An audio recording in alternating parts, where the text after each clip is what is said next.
What's up, home skillets? It's a great day here on YouTube. Today I was just thinking to myself, what's a video I could make that could possibly be received quite poorly and accidentally offend a lot of people? I began thinking to myself, what are the personality types of different countries? So why don't we start off with the United States? And we might also end with the United States, depending on how badly this goes. If you're totally new to my channel, hi. What I talk about on my channel are the Myers Briggs personalities. You know, the one with the 4 letters. And if you don't know what any of that means, just bing it. I'm not talking about what's the most common personality type. I'm talking about the culture. I'm talking about the image, the energy of the place. What personality type would we ascribe to that? Now, if we're talking about just the traditional romanticized image of the US, I'd have to say that the personality type would be ISTP. And if you want to know, like the stereotypical ISTP is Clint Eastwood.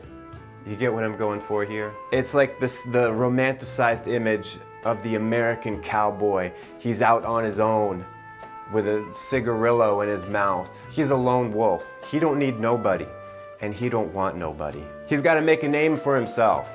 See, it's all about the American dream and all of that, the individual out there against everyone else. Very adversarial. But I'm not so sure that that's really like what America is overall. That's kind of like a mythological interpretation of what America is. If we want to look more realistically at things, and we look at, for instance, the pop culture of the US, just turn on the TV for a few minutes. It looks a bit more like an ESFP. The stereotype of an ESFP is like, let's live in the moment, let's find all these new things that we like, let's have fun. Yeah, it's like America is always looking for something new to like.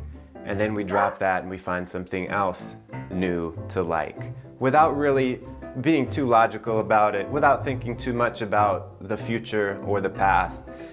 That's one side of America. But the thing is that the US has many regions, and if you've ever been around, if you've ever traveled around the country, you know that if you go to one place on one side of the country and then another place on the other side, they're quite different. Yeah, it feels the same. There's a McDonald's and a Starbucks there, but it feels different also. The people are different.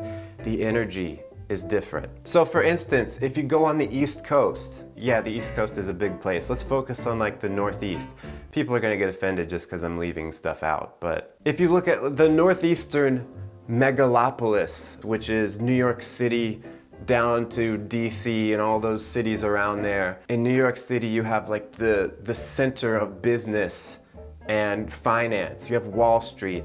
Down in DC, you have the center of the government and politics. It's all about power and money in one way or another. And while there's definitely more to the East Coast, there's arts and stuff, there's always this sense of no nonsense, let's get to the point. So you could argue that this part of the East Coast is more like ESTJ in terms of personality. The first ESTJ that comes to mind is not American, Gordon Ramsay. He's always just kind of like, let's get it done, it's not good enough. No, do it again. My Ramsay impersonation is off today, I am so sorry. But that's what the East Coast is like, at least in my overly generalized view of things. Then you move over to the Midwest. It's a bit different. The people in the Midwest are generally more polite, a little bit more easygoing, and nice. I was shocked the last time I went out to the Midwest. I was like, people are nice? What? People are polite? They act like they care about my existence? What? What kind of world is this? So I would say the Midwest personality type is like an ISFJ. They're nice, they want to help, they're great people, they're fantastic people, terrific people, believe me. Then we go down south. Should I do this whole part with a terrible southern accent that's nondescript in location? Now, depending on where you're from, you might have a bad impression of the South. Because on the one hand, there's like this negative stereotype that it's a bunch of backwards people out shooting their guns, and they're racist and stuff like that, which I'm sure in places those stereotypes are true. But then there's also the stereotype of Southern hospitality and the stereotype of everything's just a bit slower down here. That's how we like it. We're just having a good time living our life.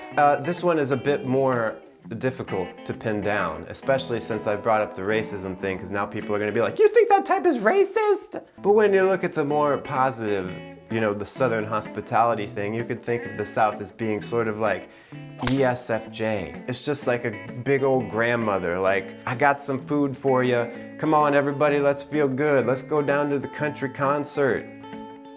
Oh my gosh, this is devolving into terrible stereotypes. But ESFJ, I'm sticking to it. I don't care what you think.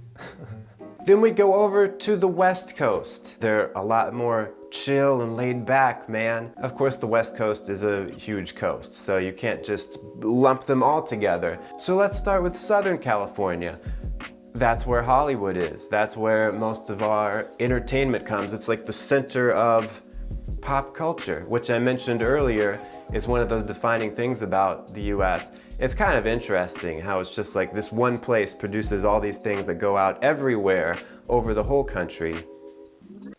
I thought it was interesting. So Southern California is maybe a bit more ESFP, a bit more laid back, and like, we just take life as it comes. We're just enjoying ourselves. We're having a good time. You go a bit further up California, up the 101, up the PC1. Is that what it's called? PCL?